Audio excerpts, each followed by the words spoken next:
Ali Hassan Khalil, a close associate of the Speaker of Parliament Nabih Berri, is among two former Lebanese government ministers sanctioned by the U.S. administration.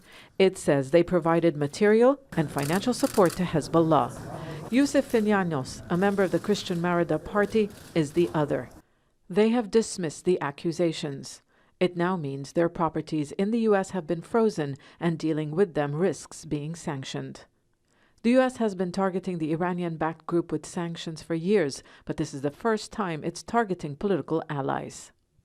At this very critical moment, where there is a process of forming a government in Lebanon, and where you have a popular demand asking to fight corruption, asking for a new political system that is not accused of corruption, and while you have an international pressure.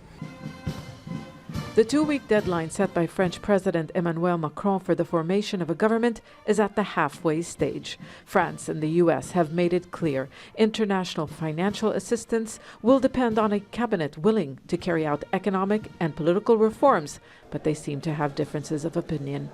The sanctions could help bring about a deal or harden positions.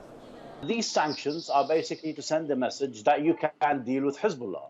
While the French initiative is based on the premise that, in order to acknowledge the status quo within the country, in order to achieve some real reforms, you need to acknowledge the status quo. France, unlike the U.S., views Hezbollah's military and political wings as separate entities.